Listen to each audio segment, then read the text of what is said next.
All right, we're back. Episode 13. We are going over our picks for this week coming up on the weekend, and we've got Thursday Night Football tonight.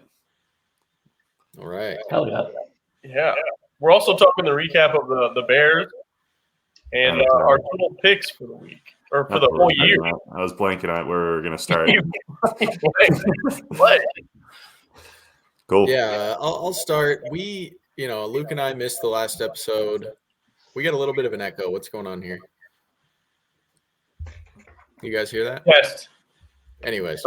I don't hear it. Luke and I missed last week. Yeah, I hear it. Some family business. But on that prior episode, episode 11, I was really high on the Bears going into their game last week. And, I was having conversations about them winning out and, possibly playing for a playoff spot the last game of the year against Green Bay Packers. Obviously, the game against the Browns did not go the way that I expected.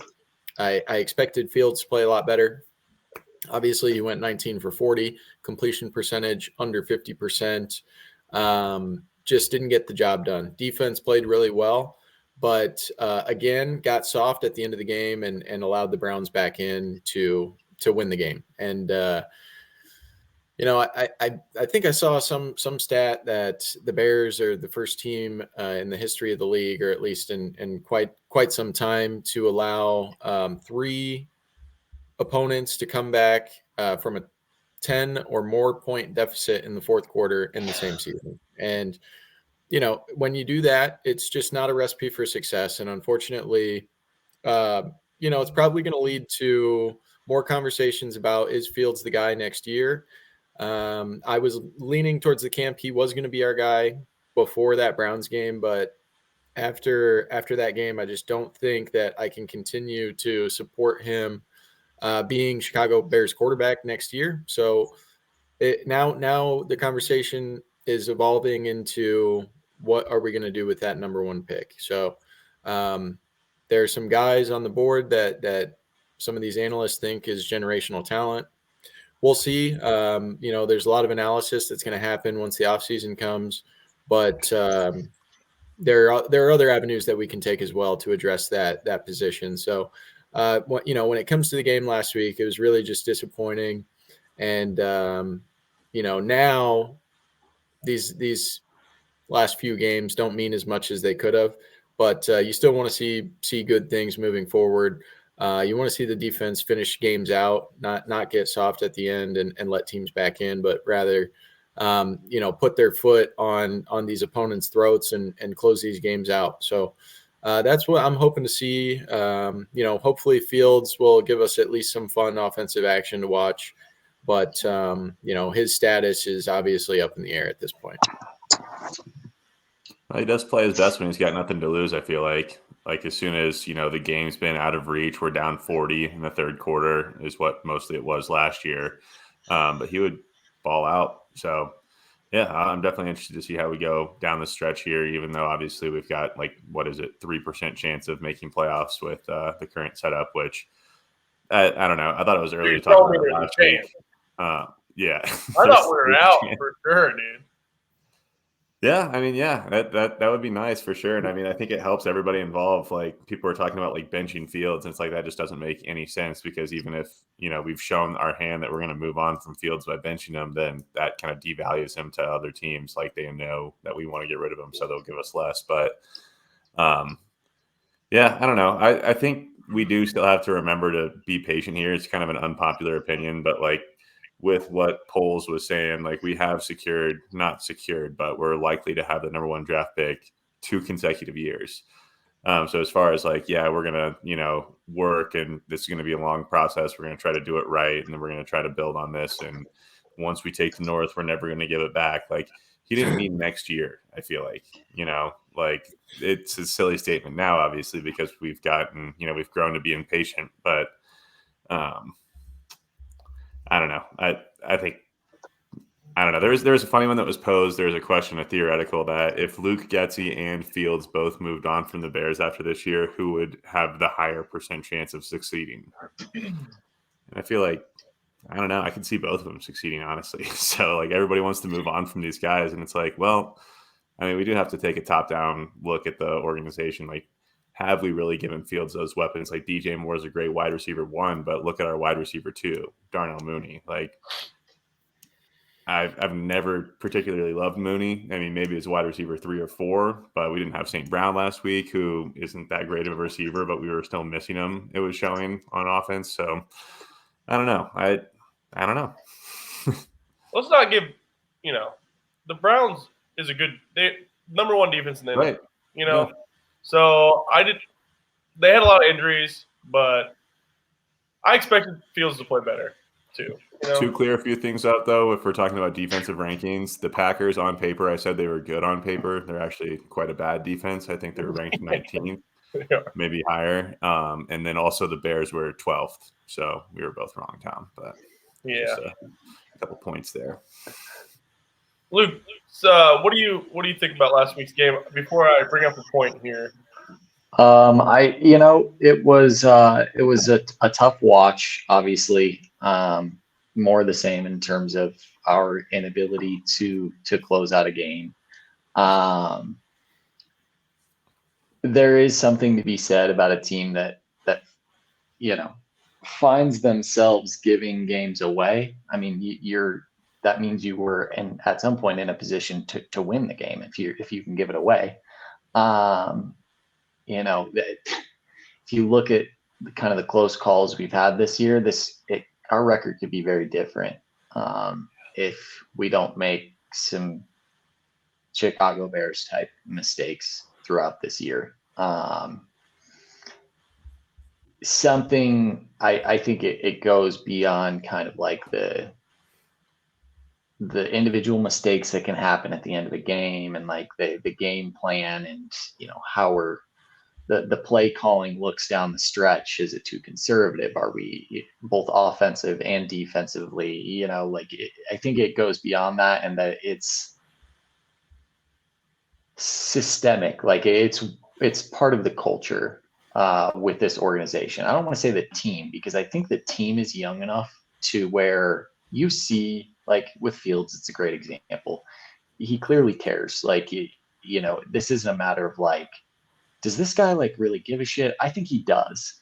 But I think that it's going to take a big shift organizationally to get this team in a place where they know how to close these games out.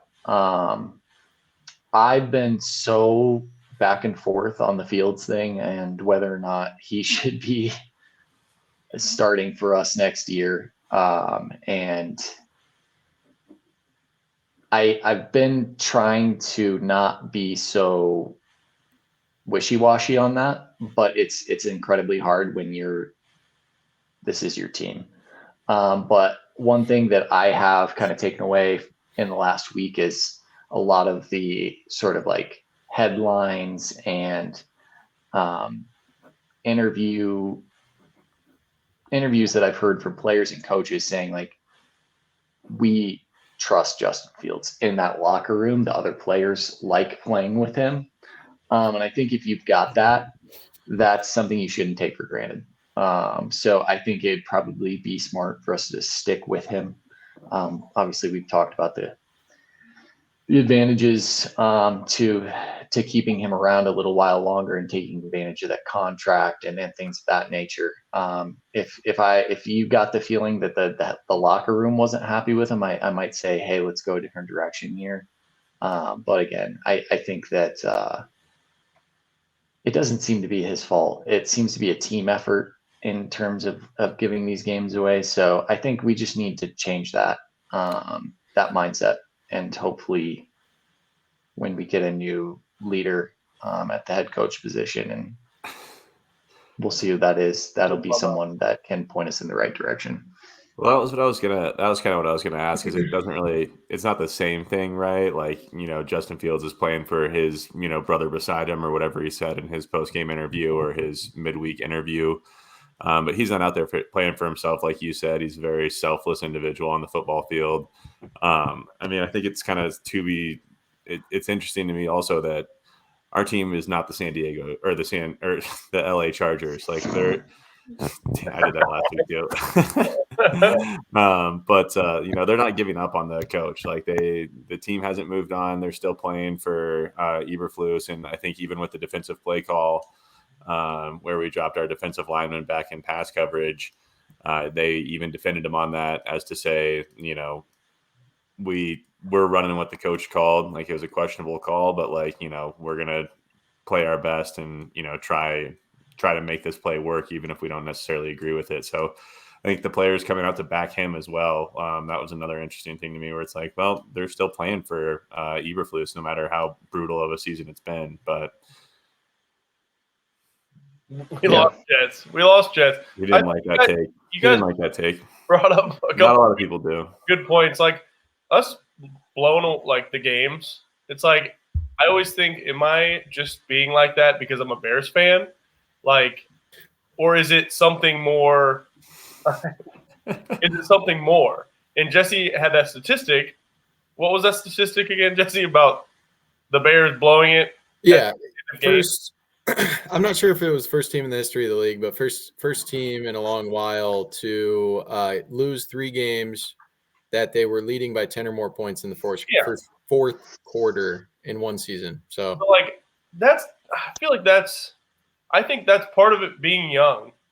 Like, we can't close the games out, but also that's coaching. And I think if we get rid of the coach, and we keep what we have and build off that, and I've said this before, Justin hasn't had, which this is going back, but he's, hasn't had a coach more than 2 years. So, like, he just keeps getting new coaches.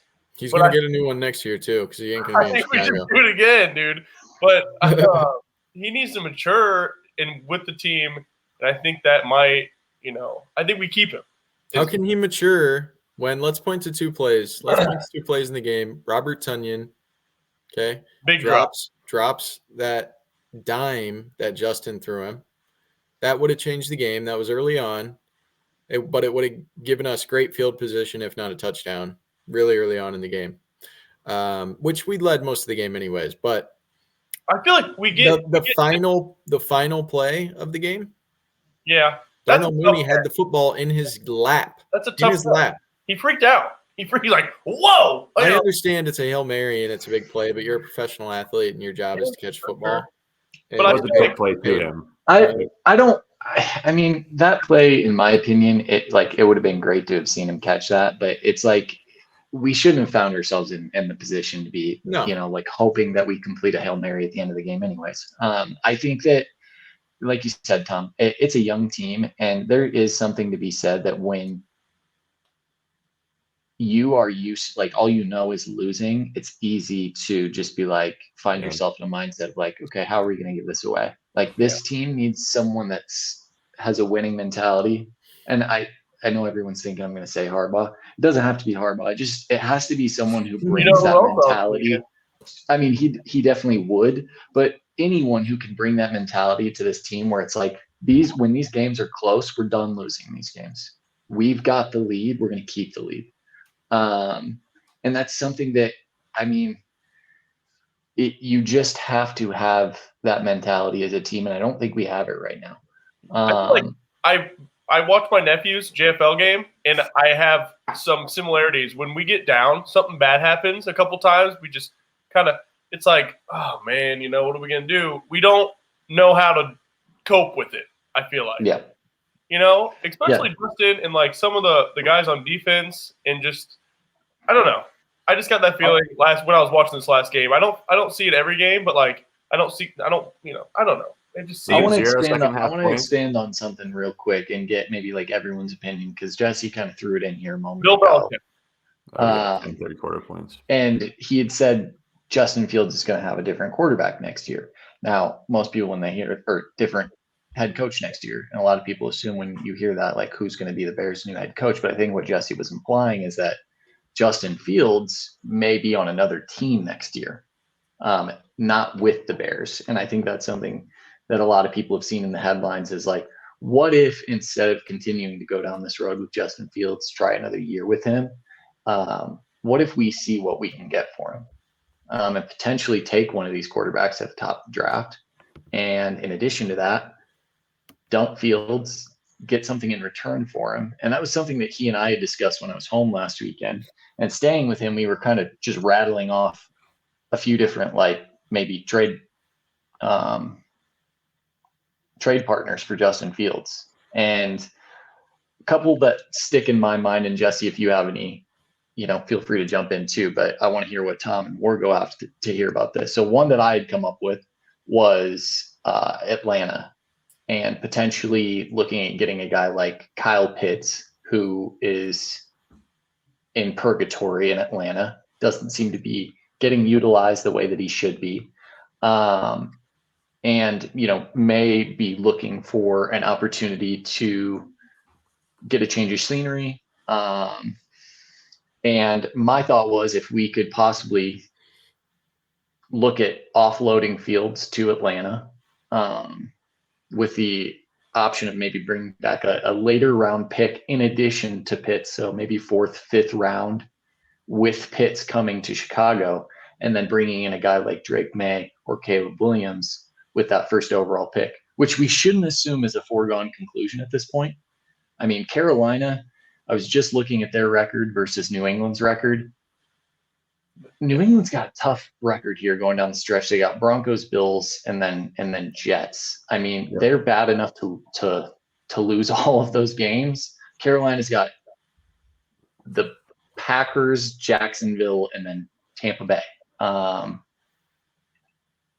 It could go either way for that first pick. And we really need Carolina to finish in last place. But let's assume we get that first pick. That quarterback of our choice is there. What do you guys think of the potential, Atlanta landing spot for Fields in a trade like that? Or would you prefer to keep him? What do you think we're getting for him on the trade? Did you say 5th or 6th round? Is that what I heard? Or what do you think? Mean, if we're getting Pitts, it's going to be a later. It's going to be in addition to a pick, it's going to be a later round pick. What receiver Longden? What's his name? Drake London. Yeah. I'd rather have Pitts personally than London. Yeah. I think having him and Cole Kmet, you hear a lot about this 21 personnel a lot in the league right now. It's huge. It allows you to be very multiple in kind of the formations that you operate out of. And I think having 2 incredible tight ends would be advantageous, as opposed to a guy like Robert Tonyan with frying pans for hands. Mercedes Lewis, who, love him, but he's like 40 years old. He's not going to be around much longer. So to answer your question, Wargo, it'd be a later round pick if we get one at all. Granted, obviously QB is a much more valuable position than a tight end. So I'd assume we'd be able to, if Atlanta were open to the idea of letting go of Kyle Pitts, getting maybe, like you said, 5th, 6th round in addition to him for Fields. Okay. Yeah, I mean, it's to be considered, right? Like what you forego with holding on to Fields. You can really have a team that wants to get him badly. And, like I was saying earlier, if we play him the right way and we allow him to go out and put good numbers up through the remainder of the season, I think his value, there's only upside on his value from here. I don't think he's done a tremendous amount to improve it. His kind of post-game interview was along the same lines where he's, consistently improved everywhere. He was saying he's, improved on all parts of his game. And it's like, well, while that is true, like I think you're still not as far along in the development processes. Obviously we would like for you to be, or this wouldn't be a discussion, right? If he was where we were expecting him to be at, then obviously hold on to the guy, right? But you can keep you don't have to pay those guys when you draft them. Caleb Williams, it's not going to be an expensive quarterback for you for the, next few years. And, it's you got to consider what else you can get if you're looking at, building that team that's going to take the North and never give it back. Like just keeping Justin Fields makes sense in that equation. I don't know. I think you make a lot of cases where that doesn't make sense, but I don't know. Yeah, I just thought that, go ahead, Tom. I feel like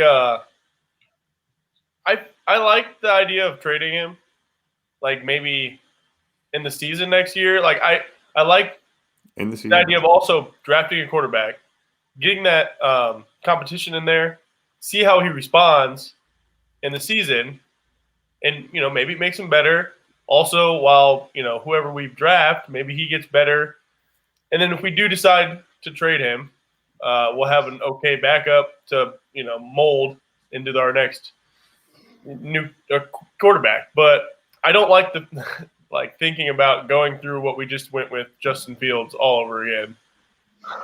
Ricky part 2, kind of. I mean, it's a different story, but it's kind of the same. Yeah, and that's why I'm leaning on the side of keeping Justin. And then, if we do get a good pick, a good trade proposal with a team that needs a quarterback, I'm cool with getting some more weapons too. I mean, that's a good thought.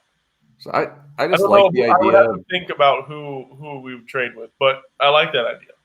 I like the idea of getting Fields some weapons in this draft, and then also getting like a Bo Nix or a Jalen Daniels or Jalen. I think Bo's out. Jaden.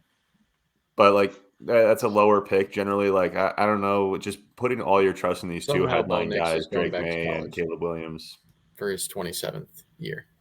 Who's that? I like that idea too, Wargo. I don't think either one of those guys. Penix? Maybe Penix. He's got such a good rival.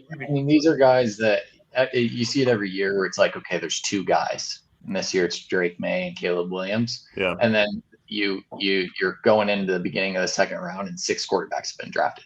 And all those guys that you're like, ooh, maybe we can get him in the 4th or the 5th. Oh, nope, they went at the end of the first and the beginning of the second round.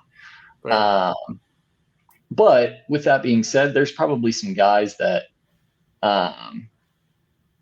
could potentially, be there in the later rounds. Like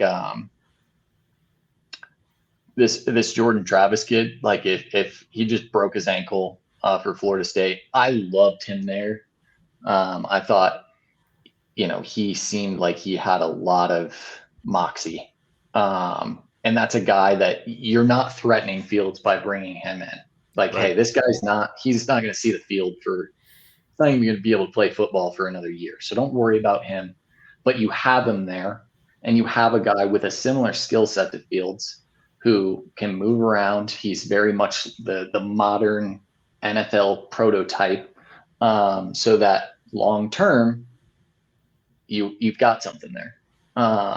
You've got Bajent too. I think he's not a starting option long term, but we did just draft a quarterback last year and a guy who, against the odds, earned a starting spot or earned a spot on the roster and was serviceable in these games. So we'll see what happens. I just thought it was an interesting scenario. But with that being said, we've now rambled on about.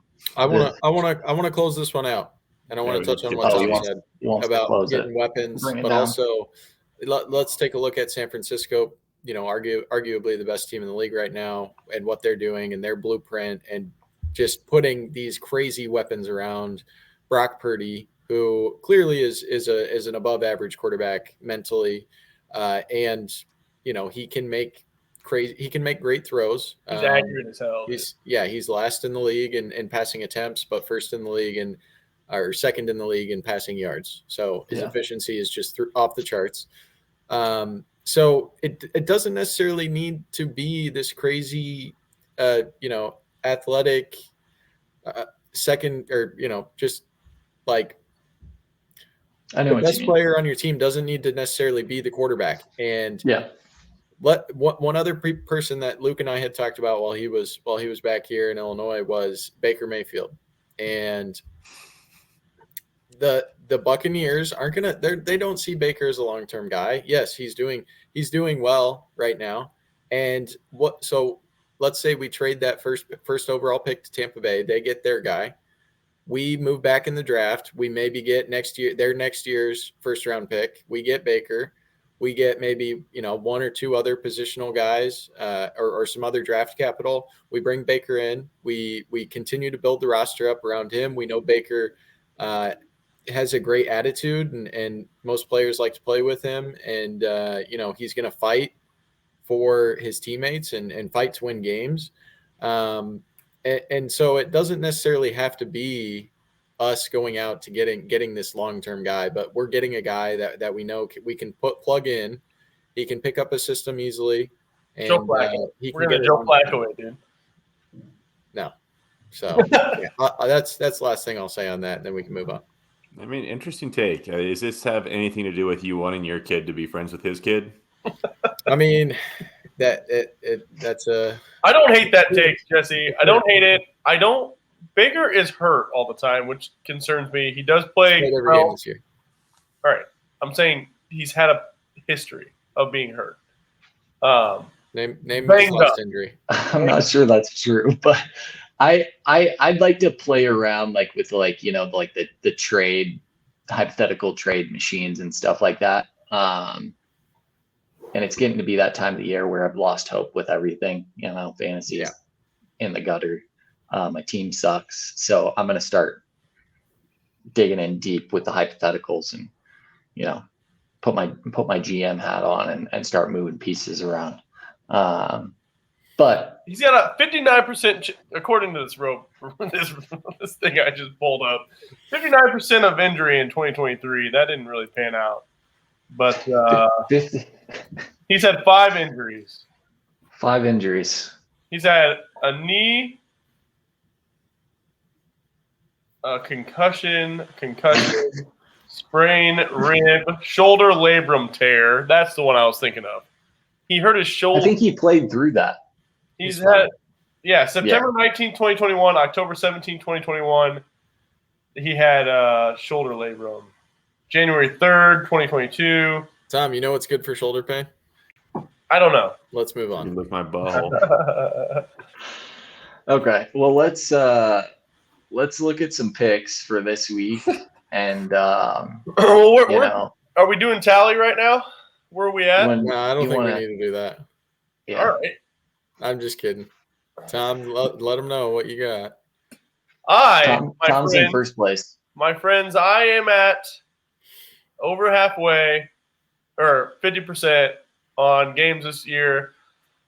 I just want to take a minute and just congratulate myself and screw you guys. Do you want to give him the number or 51%? What am I at? you even remember? You don't even remember. All right. So Tom's 41 for 77 on picks since we began week 10. I am 40 for 77. Luke is also 40 for 77. And Wargo missed a couple weeks because he was in South Africa, but he is 23 for 51. 51. Yep. So everybody's apart from Wargo. We're going to give him the benefit of the doubt. If Wargo and we're going to say he'd be above 50%. He'd be above 50. So just so you all know, we are incredible beating the odds, if you will. Idiots for sure. It's a miracle that any of us are above 50%. But with that being said, let's put the nail in our coffin and see if we can drag these percentages down a little bit with our picks this week. Tonight's game is New Orleans at the Rams, and the Rams are favored -4 in this one. Anybody want to start? Anybody want to kick things off? It's been a little while since we were all together making picks. I just made a bunch of bets before the game started. Waited for the line to be the most competitive by your ideology, Luke, if you're going against betting it earlier in the week. But I took the Rams -4. I think it could be a blowout game at home. And I'm playing against Kyron Williams today, and I see him putting up at least 40.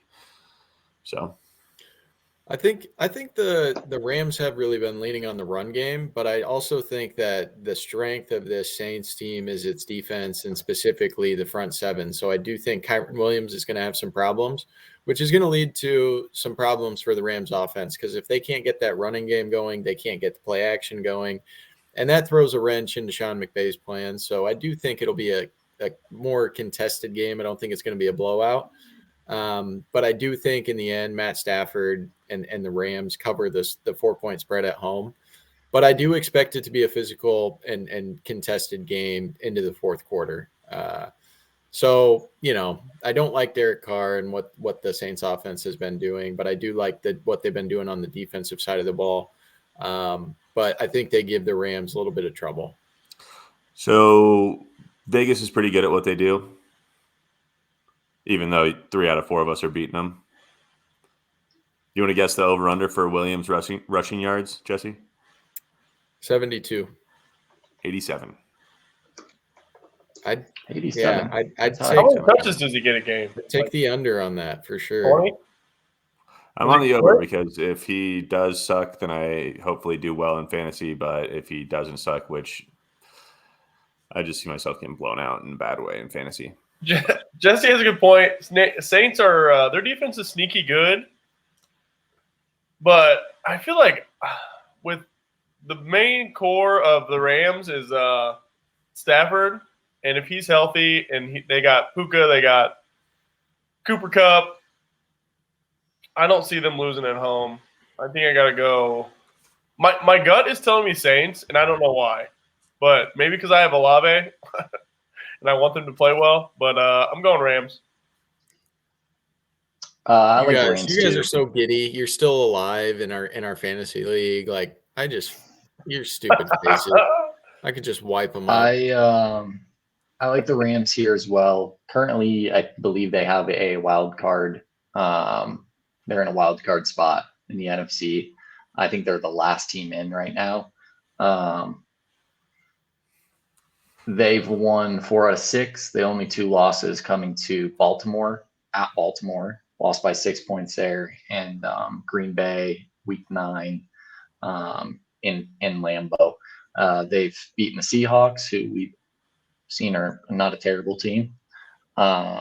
Recently, they beat the Browns. Obviously, Browns are a little bit shorthanded going quarterback. So I guess they do have Joe Flacco. Sorry. But yeah, I like where the Rams are at right now. Offense is really clicking. I also like the head coach matchup here. Sean McVay seems like he's got things clicking. And yeah, I'm going to take them -4. Sean McVay is one of those guys where it's like those first however many drives, scripting. I think he's going to have, maybe like, a come out to a very hot start against the Saints, and then maybe the game gets a little bit closer towards the end, but maybe take we're all on the Rams. Yeah. I don't like that. I should switch, but I'm not going to. Next game smart is going to take the Saints if you watch this before the game starts somehow. Next game is Cincinnati at Pittsburgh. Cincy is favored -2.5 in that one. Cincy, huh? Really? Possible rain on this one, guys. Not much. Pittsburgh's Rain pretty good at home. forecast. Pittsburgh has been terrible lately. They've lost 3 in a row, 24-10 against the Cards, 21-18 against the Patriots, 30-13 against the Colts. Kenny Pickett playing?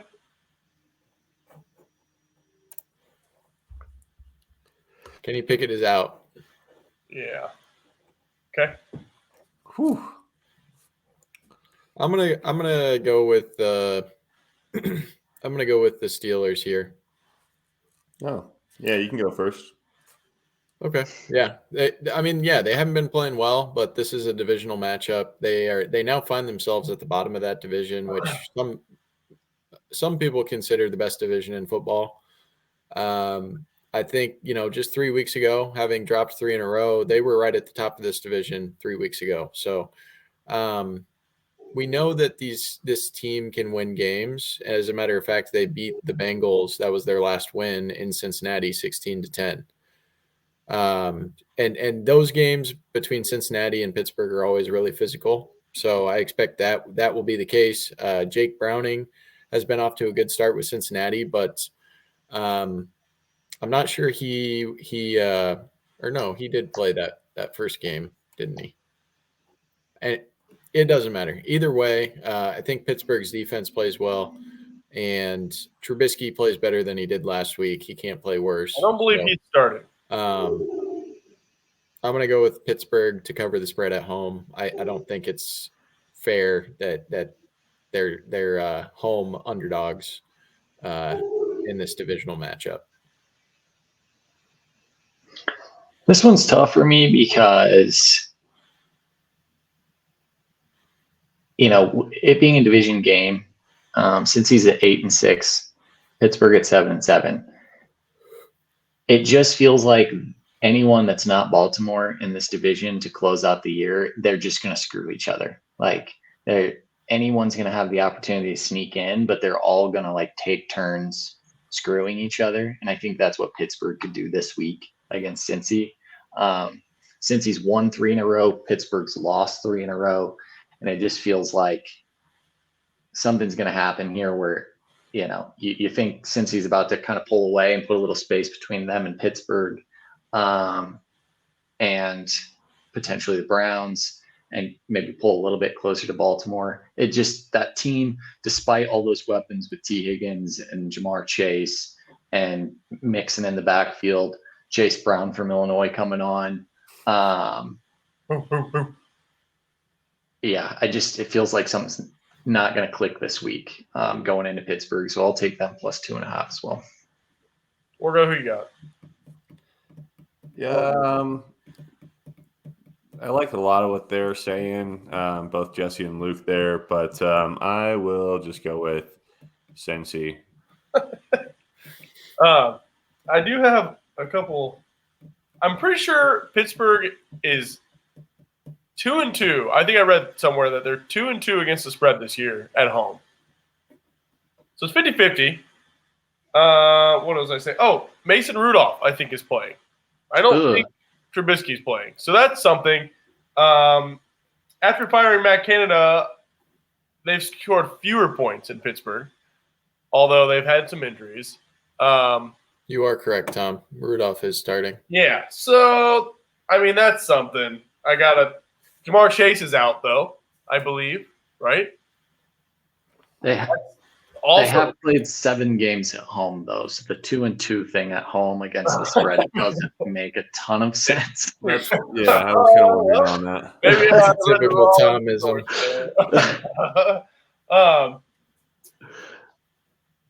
Steelers have both their safeties out too. I don't know. I'm going Bengals. Let's go. Ride the hot hand. Because what's his name get suspended, and then there's another safety out for them. Bengals going to run it with DeMonte KZ. And yeah, I'll give him a shout because I needed Michael Pittman to continue the hot tear he was on at the beginning of that game last week, and he tried to kill him. So yeah. Screw KZ. He deserves to be suspended for the rest of the year. And thank you for ruining my fantasy season. Yeah, you only lost by like 15. You had everybody at home. Jesse was a number 1 seed coming in against a number 8 seed, but Nolan was a force. And I'll give him that. He only lost by 15, 20 points. And with Pittman going out. Man, this is just salt in the wound right now. Tom recapping the fantasy loss last week. Brutal. Buffalo in LA playing the Chargers this week. They're favored minus 12.5. I'm going to take Buffalo minus 12.5 here. I think they're out to make a point here at the end of the year, finish strong, and obviously the Chargers are just in shambles right now. I think they'll probably come out and play tough. Like Josh Allen, I saw an interview he did earlier this week talking about, backs against the wall for this team. We're talking about the Chargers, and wanting to, prove a point, having just lost their head coach and finish the year strong. But I think without Herbert and Easton Stick starting, maybe the game's close to start. But I think Buffalo probably wins this by at least 2 touchdowns. So I'm going to take them minus 12.5. Yeah, I don't like the Chargers quarterback. I think he did not play well last week. What's his name? I don't even know. His name's Easton Stick. Yeah. Hockey stick boy. Stick. That's kind of cool. Sick name. I mean, that's an awesome name. Might as well be Weston Leaf. Let's go, Buffalo. Bills been winning games. They beat the Chiefs twice in the last 3 games. Who else did they beat? Someone else good. Did you say they beat the Chiefs twice? Yeah. Tom's just making shit up. Am I wrong? Yeah, they don't play the beat Chiefs the Cowboys twice and the Chiefs. ever. They beat the Cowboys and the they Chiefs didn't- the they last didn't 2 play games. Okay, that's fine. So Buffalo. Bills, yeah. All right. I'm on Buffalo as well. Yeah. Same. They're gonna. Are we sure? Are we sure they haven't beat the Chiefs twice? Yeah, that's an actual impossibility. As they're not a division opponent. So Pick your choices, kids. Next we have Detroit going to Minnesota. Detroit's favored -3 in this one. And I go first. Yeah. Let's go. Yeah, Detroit. I think this is a game that I was looking forward to betting. I think Detroit's going to kill Minnesota. I think Minnesota continues to find its identity. Detroit has a lot to play for still, and yeah, I see them coming to Minnesota and playing a very physical game as they do, and just I think manhandling and completely dominating Minnesota throughout. Jesus. I don't think Minnesota will ever have the lead in that game, which is a bet that I think you can make. And What's your beef with Minnesota this week, bro? They're just not very good. I have Madison. I think their defense is pretty stout. I feel like they got a good front line. If only their defense could play offense. Yeah. Tom's on Minnesota.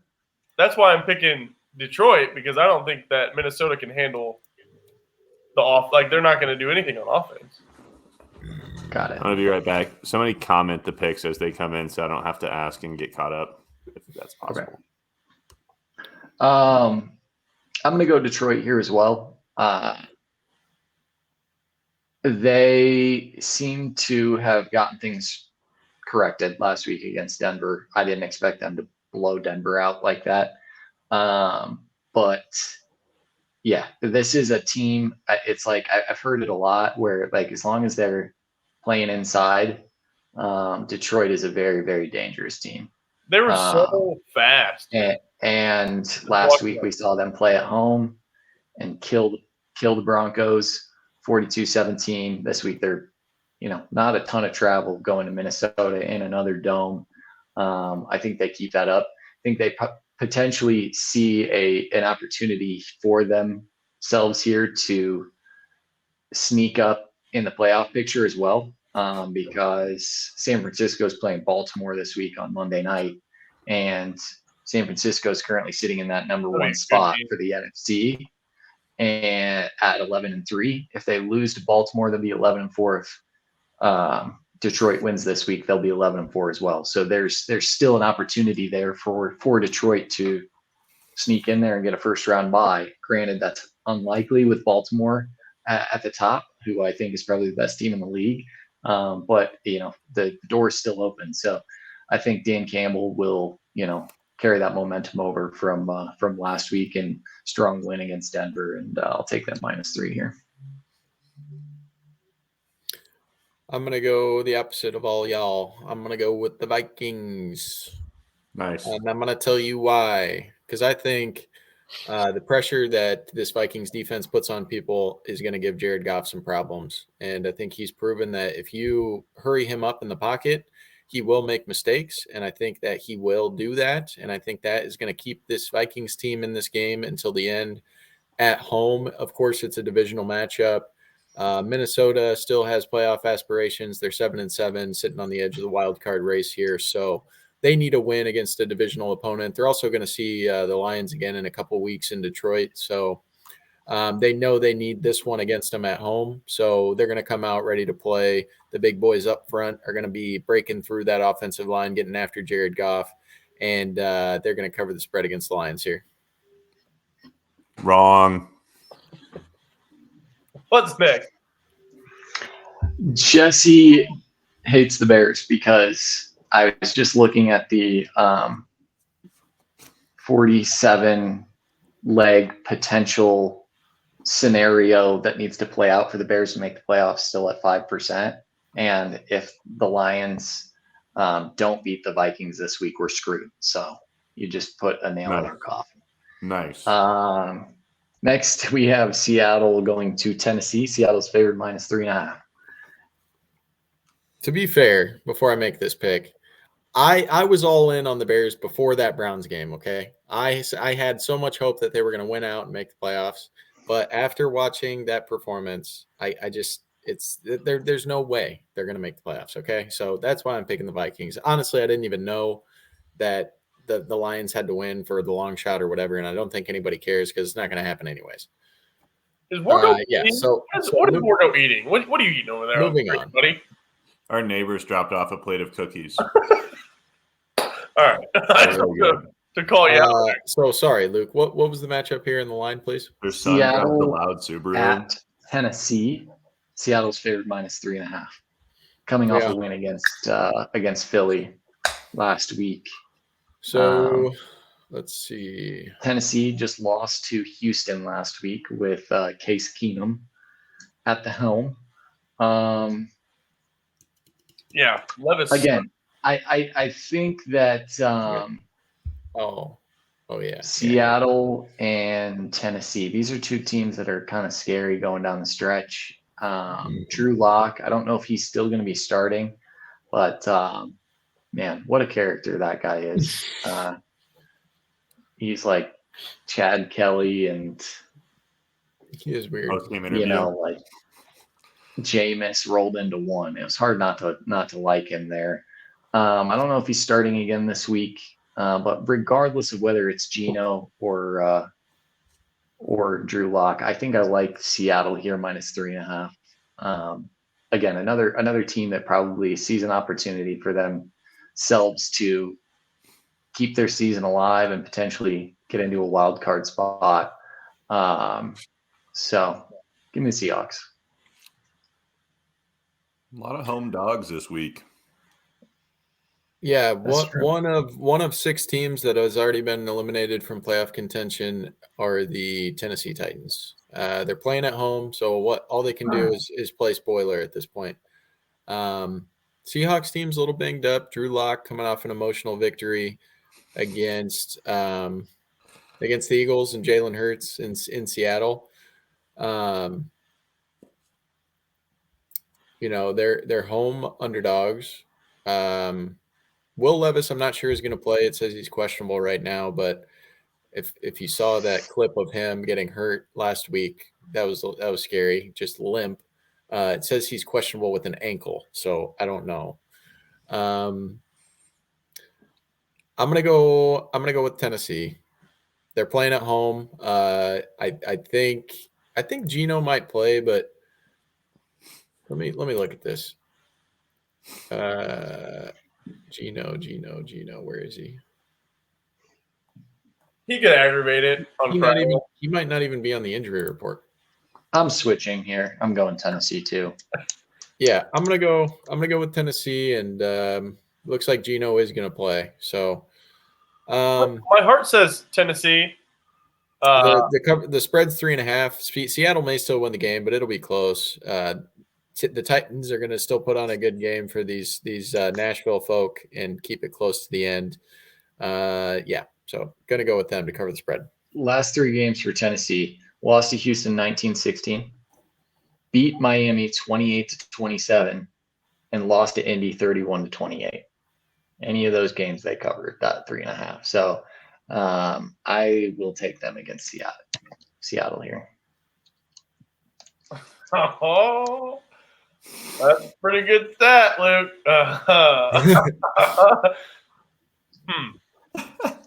My gut's telling me Tennessee, and I need to go against that, I think.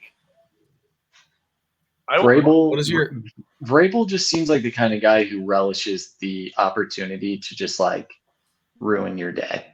You know what I mean? Like Jesse said, they have no chance of making the playoffs. So every game from here on out is just like, hey, we're done, but we can still screw everything up for you. Yeah. And Vrabel seems like that kind of guy. I'm going Seattle, guys. I think His they heart got. tells him Seattle. His I think gut he's tells gonna him get pulled Tennessee. out. You fading yourself, Tom? Gino. I'm all in on Gino. Okay. Why? Just shut up. He's a big West Virginia guy. Yeah. I'm taking Tennessee. Yeah. Spoiler alert. They're gonna spoil it. Olave 70 They yard don't have to touchdown. win. They don't have to What? win. They just got to No, cover. I'm just kidding. 8 yards. Next game we have Cleveland at Houston.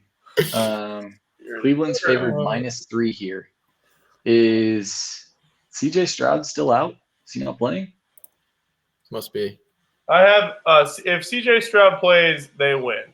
If not, I take CJ questionable, remains sidelined at practice on Thursday.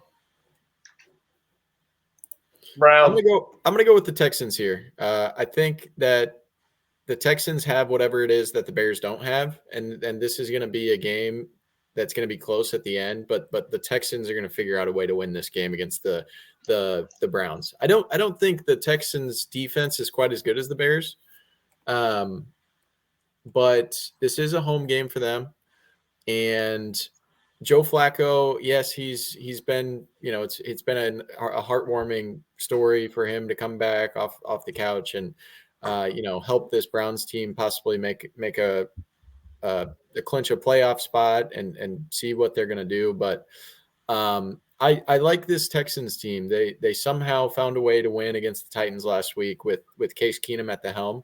So if Stroud plays, I think it's pretty much a lock. But with Keenum, I think it's still going to be a close game, and they still have a chance to win. I'm going to take them to cover the spread either way at home.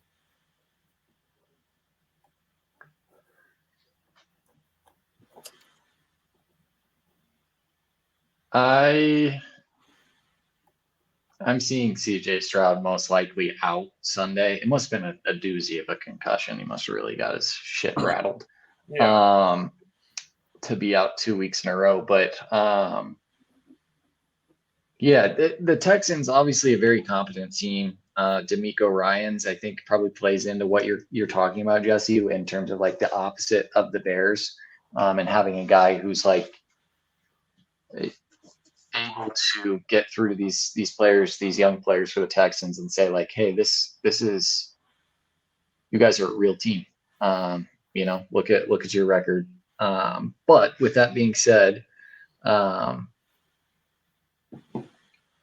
at 9-5.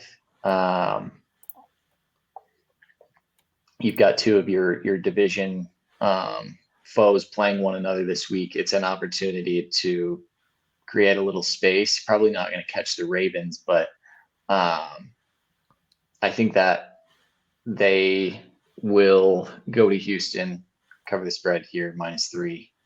Flacco continues to play well. He didn't play well last week, just so you know. What was his stat line? Ass.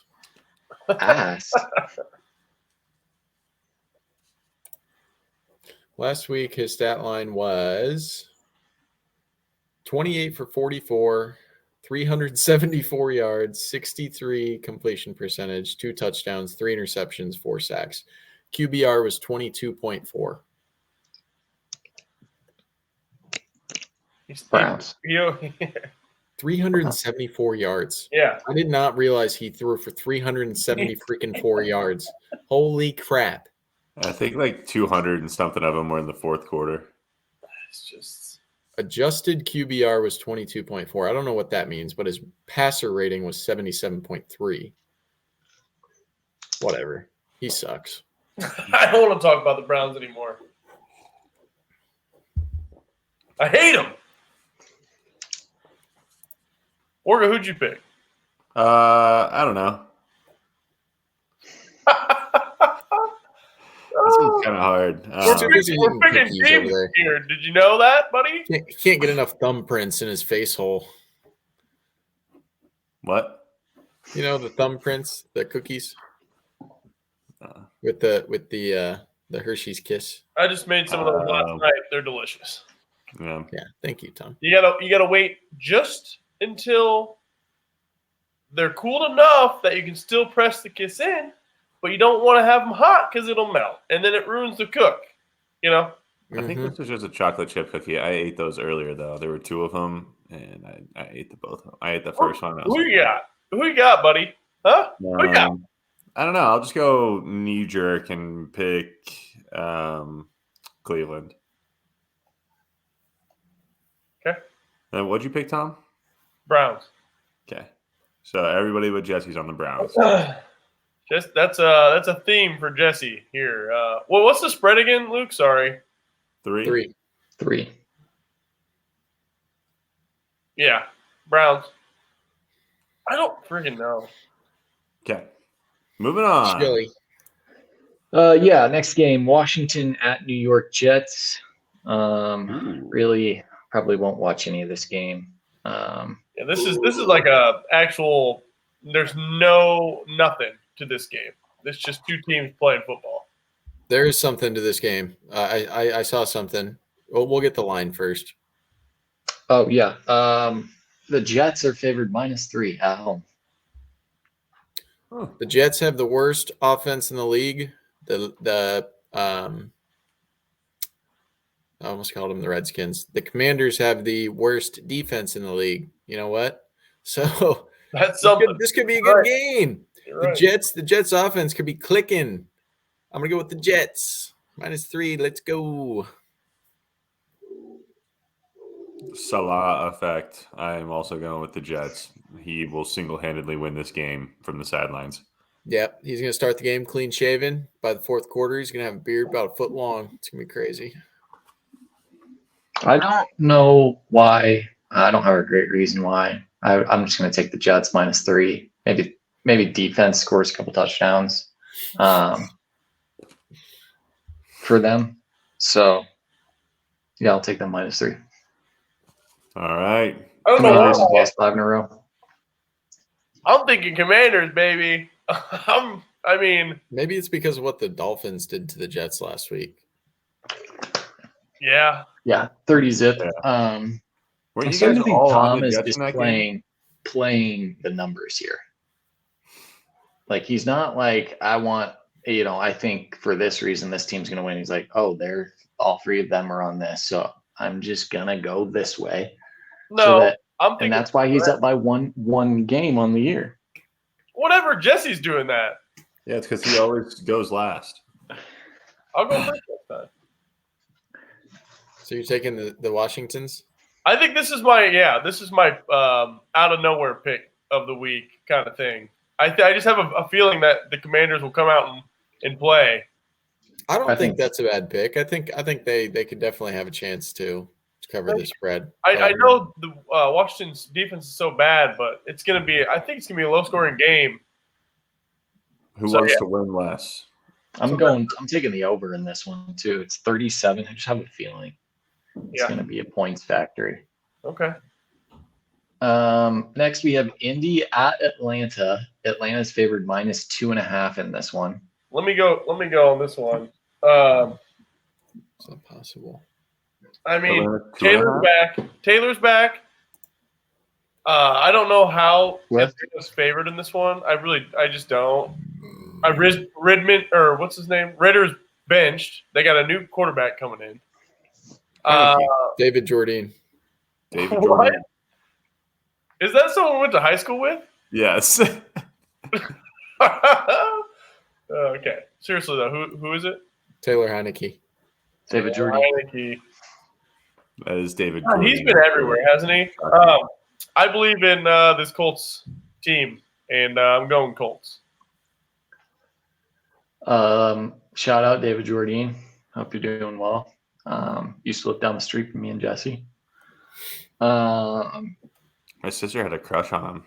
Don't tell anyone.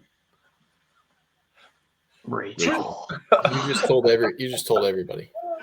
All right, nobody watches this show. Not yet. I don't understand this line. I don't understand why Indy's. It's not a huge spread, obviously, but I just feel like Indy is the better team, more competent team. You've got indecision around the quarterback situation in Atlanta. Arthur Smith just always seems confused. Like he's like, what?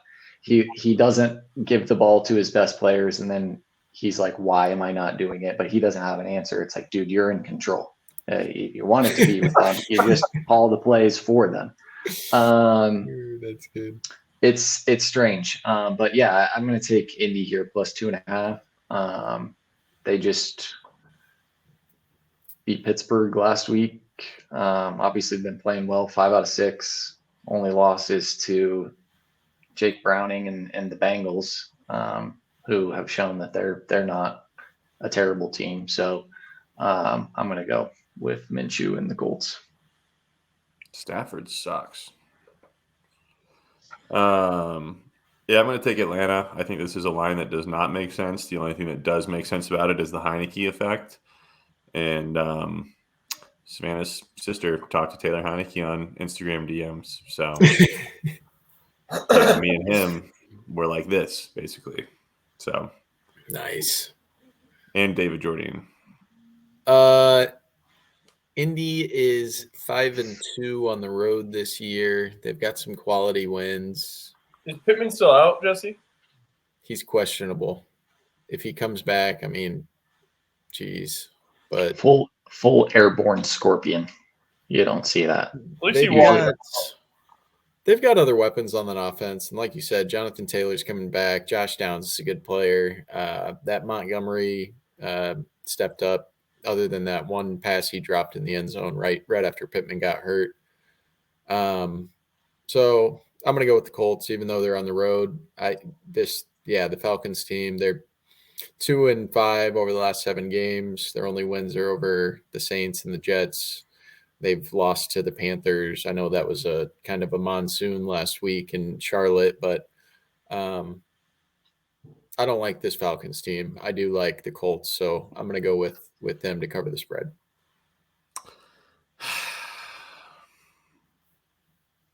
Someday you guys are going to learn. Next, did everybody go there? Or no, you're on Atlanta, right, Wargo? Yeah. Okay. That could be one for you, Wargs, yeah. Coach Wargs. Green Bay at Carolina. Green Bay is favored -5. I am going to pick Green Bay here just out of, I want that number 1 pick. I need Carolina to keep losing. Don't need them to get, sneaky confident at the end of the year and win a couple games. Let's take Green Bay here -5 and hope and pray that if they can't cover, that they can at least win. I'm going to go with Carolina. They just got to win at home last week in the monsoon. I don't know if they win this game, but I do think it's close at the end. Playing a little bit better football, obviously gaining a little bit of confidence. And I think they give Jordan Love some problems. He had that stretch there where he was playing really, really well. And everybody was like, oh, my gosh, second coming of Aaron Rodgers, blah, blah, blah. But was that he's a good – he's a good quarterback, but I think he still has some growing pains to go through, and I think he'll experience some this weekend in Carolina. So I'm going to say the Panthers cover the spread against Green Bay here. I'll go Green Bay. I really want that high draft pick. Yeah, it's at Carolina. I'm not saying Carolina's going to win, guys. I'm saying they're going to cover the spread. 5 points. It's a lot. I don't give a damn what you're saying, Jesse. I'm going Green Bay as well. I like Jordan Love right now. I don't like him, but I like him. You like him, but you don't love him. Well, I'm a Bears fan, so I don't really like him, but he's playing okay as a player. Kyron Williams is finding holes. Jacksonville at Tampa Bay. Tampa Bay is favored -2 against Jacksonville. Yeah, Jacksonville is not been playing to their potential, and it makes me sad because I want Trevor Lawrence and that hair to just thrive. You know, I really want them to play well. I have ETN on my fantasy. That hair. Oh my gosh, I think I just watched their game just to look at him. But I think Jags do it. I was kidding, guys. I'm kidding. No, it's okay. Yeah. Jags do it Oh, yeah, I think the Jags win this one. and cover. No, they're getting points. I'm gonna go with if all pans out correctly here, New Orleans is gonna lose tonight. That means Tampa Bay has the opportunity to take the NFC South solely the sole lead in the NFC South if they beat the Jaguars. The Jaguars division, there's 3 teams tied at 8-6. The Colts, the Texans, and the Jags. But I don't know what's going on with this Jaguars team. It just seems like that there's something there that doesn't feel quite right. And so for that reason, I'm going to go with the Bucs to cover. Yeah, this is a tough one.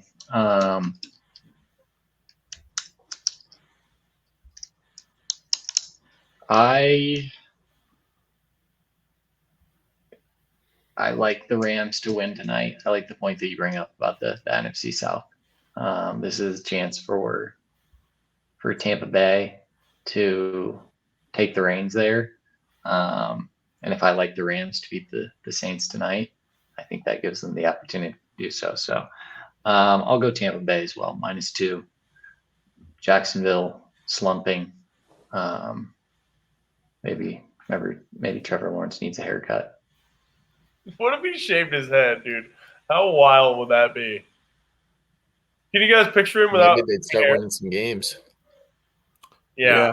Like I watched their game last week, and I was like, their offense is just not playing well. Well, he doesn't really have any wide receivers. He has what's his name? Christian Kirk. He's got tether syndrome. He's going to be out for a while.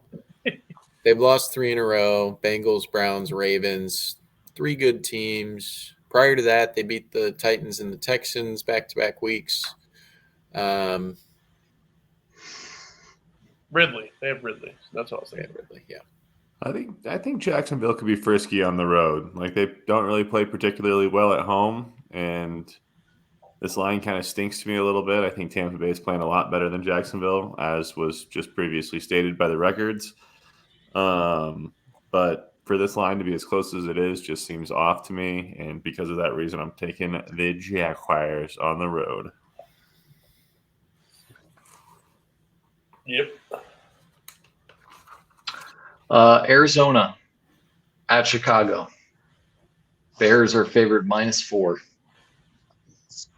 I think we can all say in unison. 3, 2, 1. Bears. Chicago. I'm taking the Cardinals. Okay. I've almost lost all trust. The only thing I'll say about the Bears is the second you show any semblance of doubt where you allow yourself to say, okay, you know what? Fuck these guys. You know, they've hurt me.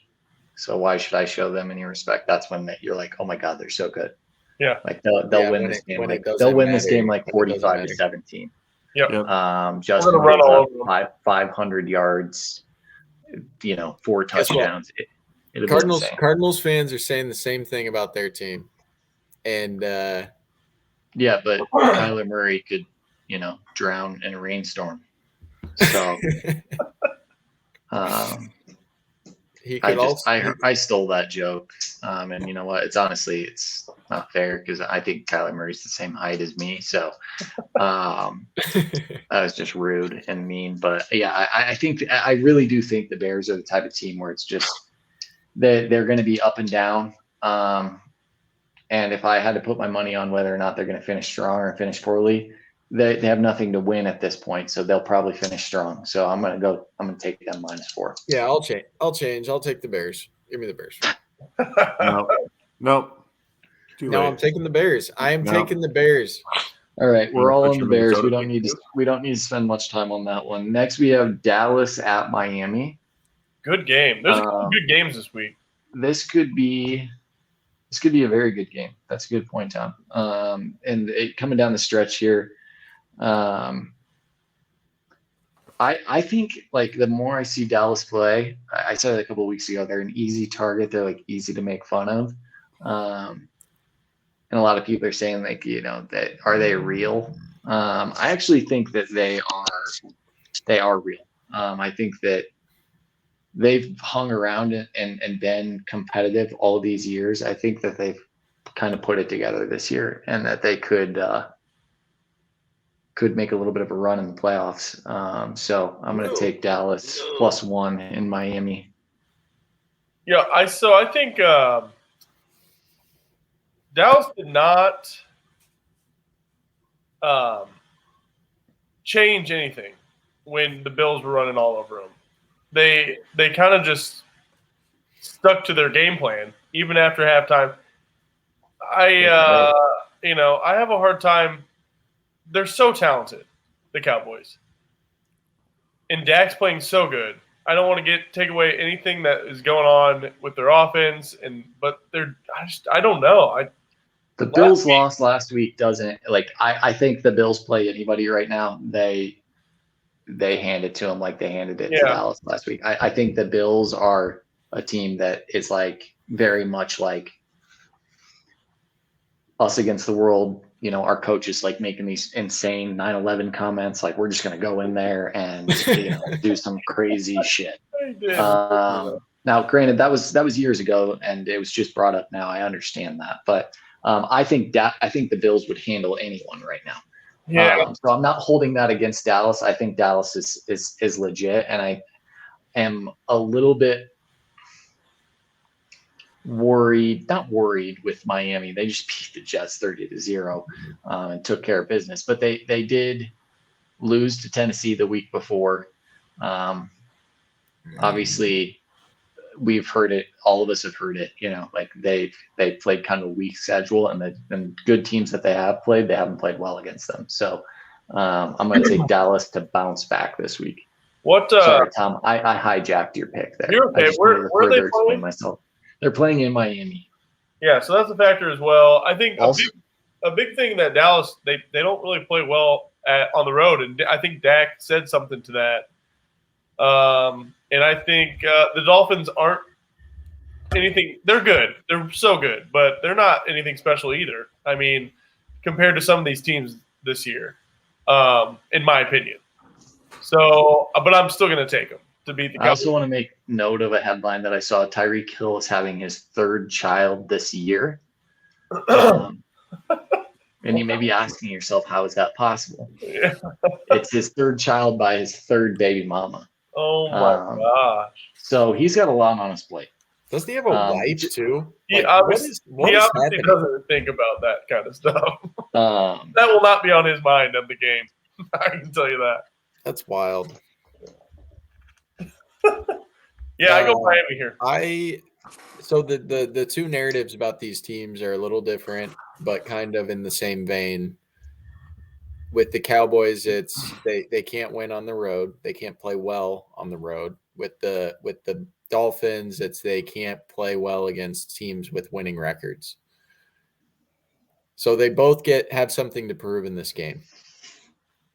But I think that the Cowboys being unable to play on the road is too powerful, and they're going to suck it up in Miami, and so the Dolphins are going to cover and win the game. I too like Miami, but I was just looking, and I think I marked somebody's pick in the wrong category because I thought I already had the check next to Jesse for Miami, and he just made that pick. So, Tom, you had Dallas or Miami? Miami. Okay, and then Luke had Dallas. I've got Dallas, yeah. Got it. Okay. I did mark it wrong, but we're good. Miami, yeah, they're gonna ball out. That's a point for me. And New England is going to Denver. Denver is favored -7 in this one. Pretty big, yeah. Denver coming off a tough loss to Detroit, and New England, obviously having a horrible year. Played Kansas City last week, lost 27-17. What are the playoff implications for Denver on this? Is it seeding, or are they still trying to get in? They are on the outside looking in at the moment at 7-7. Obviously, in the AFC West, they're not gonna, overtake the Chiefs coming down the stretch. I'm sure they'll finish strong. They're at 9-5. Yeah, they're not out of it, but they do have a couple teams in front of them, like the Bills, who are currently also on the outside looking in. It's kind of like, can they somehow finish ahead of the Bills? I doubt that. But I think Denver's remaining schedule is Patriots at home, Chargers at home, Raiders away, and they're 7-7, and they're probably going to have to get to 9-7. 9. I think it'd be 17 games now. Do they get in at 9-8 though? That's what I mean. Is that they may get in at 9-8, but they're probably going to need to be 10-7 to get in. Yeah. I think 10-7 at the bare minimum. If you look at the Bills are currently 9. Bills are 8-6. They're in the 9th 8-6 spot in the AFC. They're the lowest. I like Denver to win this game, but I think I'm going to take New England to cover +7. We may be seeing the end of Bill Belichick in New England. Bring him into the Bears, dude. I was saying that. Shut the hell up. You shut your whore mouth. We don't want him in Chicago. I'm going to take the Broncos right here. All right. I'm going to take New England. Broncos have more to play for. New England, I just see them covering the spread here. It's going to be like a low-scoring game. Whenever I've said this previously, I've been wrong. So if you're fading me, then good. But, I think it's going to, be a low-scoring game, a lot of field goals in the snow, and New England's going to keep it close. So, sorry, Denver. Denver still wins, though. Yeah. Vegas, do you already pick Tom? Not yet. I'm thinking. I want to say Broncos are going to come out wanting this win at home, but 7's big, man. That's big for them. For Broncos, it's a lot. Yeah. And this, New England, all their games are. Oh, I don't know. I think I go Patriots as well. I'm gonna go Patriots to cover, but I think the Broncos do win as well. I'm playing Sutton, so I hope he gets 3 touchdowns. Point for me. You went Patriots, didn't you? I picked Denver. Oh, yeah. We have Vegas going to Kansas City. Kansas City favored -10 in this next game. So this one, but I think this is Sunday Night Football. Yeah, Sunday Night Football. I do No, believe this is noon. This is noon on Christmas. on Monday. Yep. Oh, there's 3 games that day. You're right. So go ahead, guys. Go ahead. I'm gonna take Kansas Kansas City here. Kansas City beat the Raiders a few weeks ago in Las Vegas by 14 points. I think since then some bad things have happened to them, and they need to prove that they're still a Super Bowl contender type team that we've seen year in and year out since Patrick Mahomes has emerged as the starting quarterback there. So I expect to see a bit of a rebound in their performance, and because of that, I'm going to choose them to cover the spread at home against the Raiders on Christmas Day. This is going to be rainy, like a lot of rain. Well, why'd you let me say all that? So I was trying. I was going to say something, but I'm just kidding. I want to let you guys know. It is going to be a lot of rain. And, the Raiders D, they're finding their stride a little bit. Is Pacheco back? I think Pacheco is playing this week. Okay, so that's pretty big. I think 10 is pretty big. I'm going to go Raiders to cover here. I think they lose by 8. I don't know. Okay.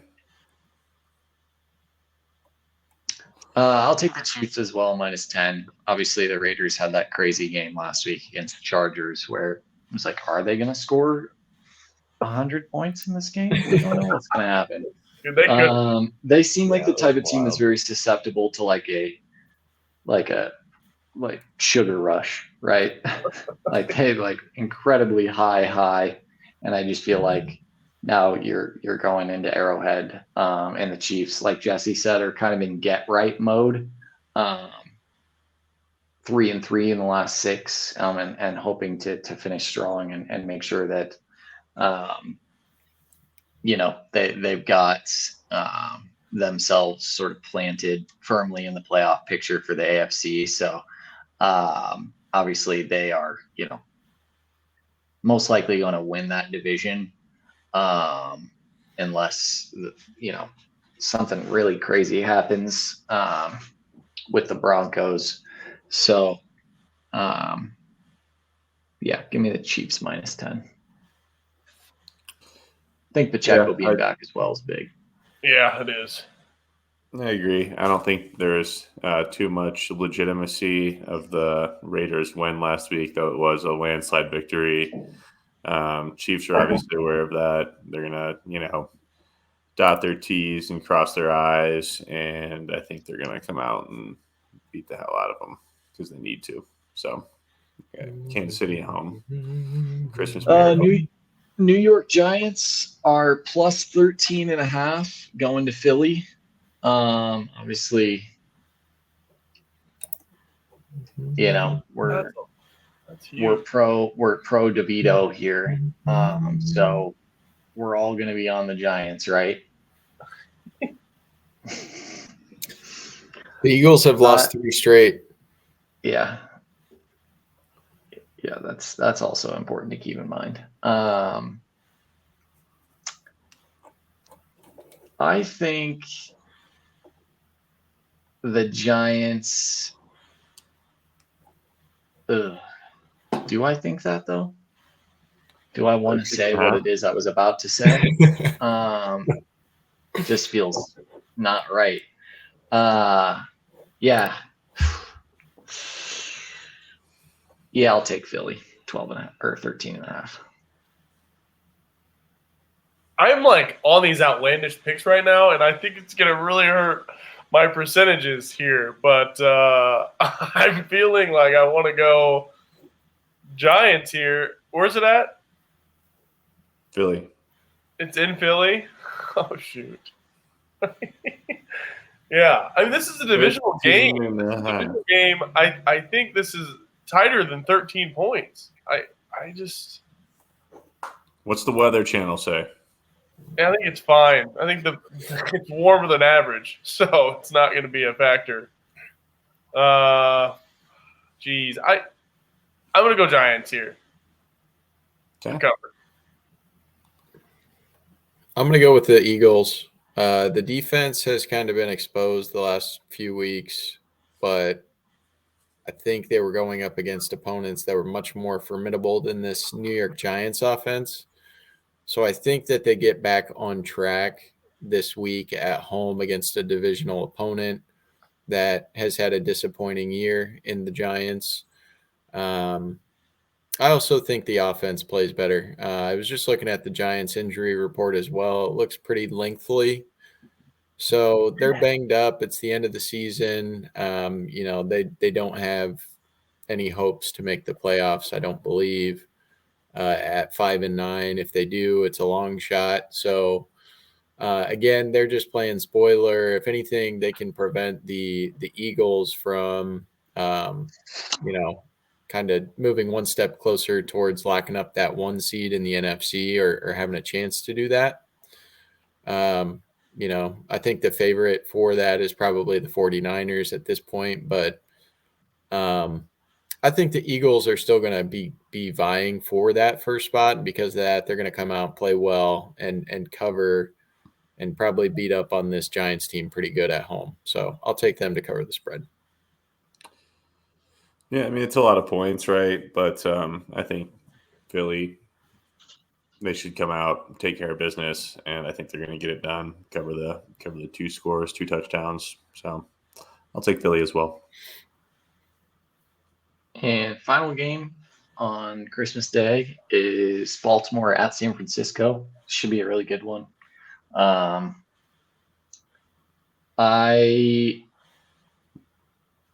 off the jump want to take Baltimore plus 5.5 just because I want to see someone kind of like knock San Francisco down a couple pegs. God,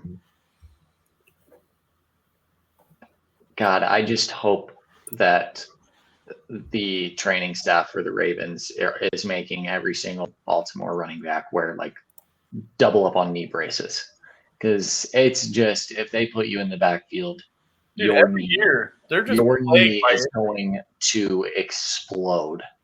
I mean, my God, how can one team and at one specific position just continue to have people just, well, I don't know what they're doing down there. I had Dobbins in fantasy this year. Dobbins, yeah. Yeah. For Dobbins, yeah. I think I'm going to go with San Fran here.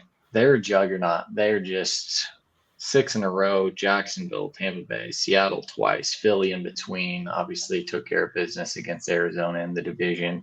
This is kind of an opportunity for them prior to playoffs to show like, hey, NFC's kind of got the leg up here. On the AFC, you're looking at potentially the best. I definitely think in the NFC that the 49ers are the best team. But I think in the AFC, you could be potentially looking at the best team there as well. And this is an opportunity for them to say, like, hey, we're going to finish strong here and we're going to put it to the best team in the other division or the other conference. So I'll take San Fran minus 5.5 to keep it rolling. This line's too close. It stinks to me. San Fran's been getting huge spreads in a lot of the games. This Baltimore team's a lot better than the teams that they've been playing. But Baltimore plus 5.5 on the road. I mean, it seems great. Gosh, no, I can't. No, I can't convince myself of it. I'm going to take San Francisco.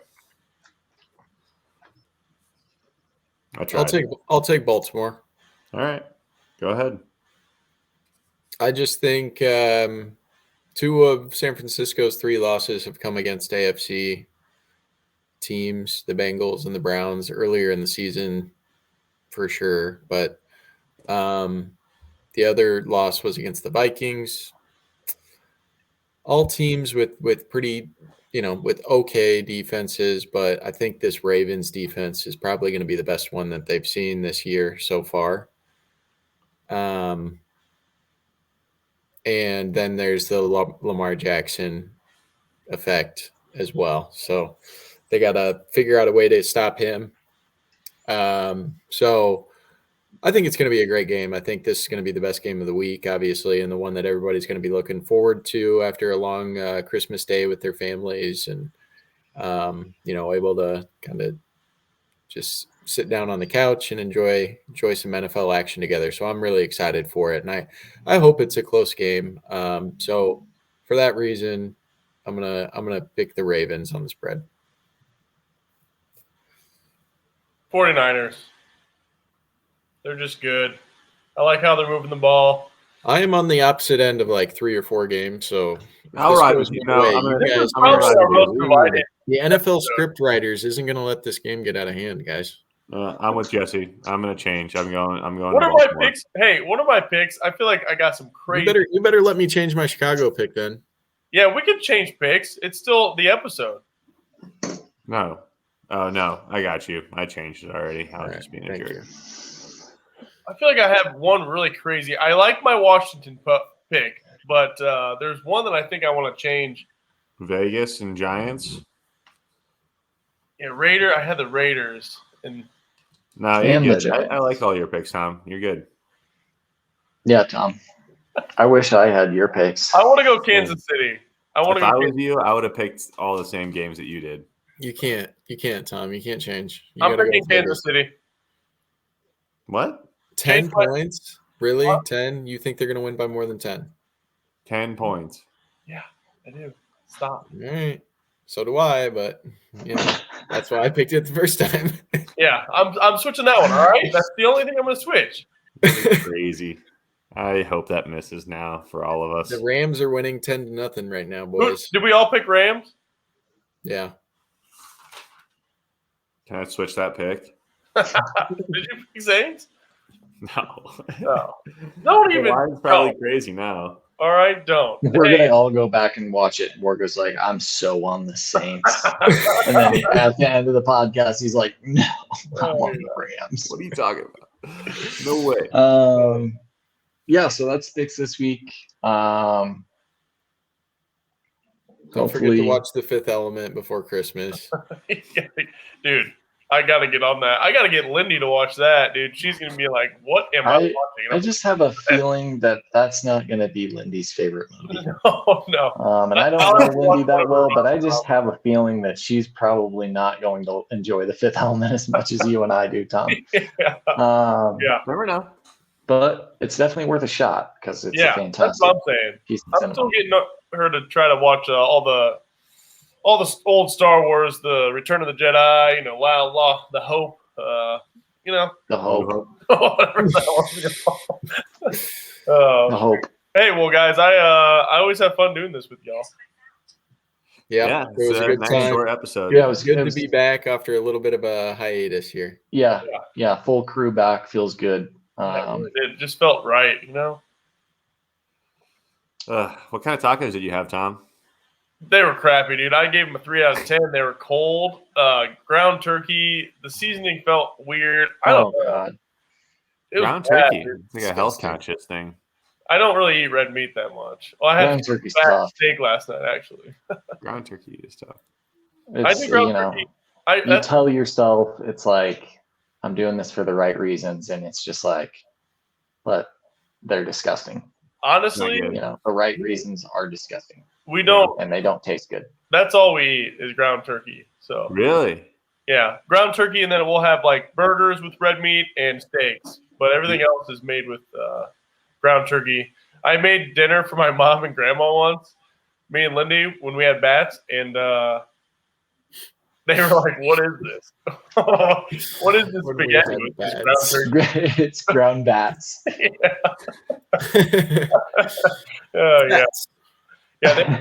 They're It was, plentiful it right was now. good. They were They're just in like, season. yeah, screw bad. Hey, comment in the comments if you want to know more about my bat situation because it's Join still our going on. It's Patreon. ongoing.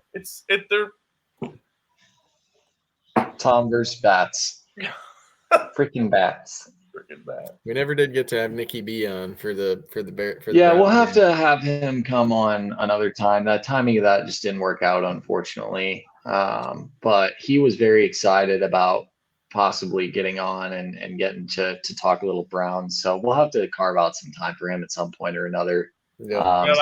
Especially if if they can keep things up and maybe make a playoff run. Love to get someone on who actually has something going. Yeah, at that time of the year because we won't. Oh, Shohei's at the Rams game. Yay. Wow. All right. Well, we bid you adieu. Thanks for tuning in. Don't forget to hit like and subscribe on the page, Chitown Lowdown. We will continue to bring you content about the Chicago Bears as well as other headlines around the league, as well as, of course, the picks against the spread every week. And hopefully we'll continue to keep those numbers above 500 for you. The Pats picks against the spread, The Pats, that's right. and you're on the Broncos. All right. See you guys next week soon.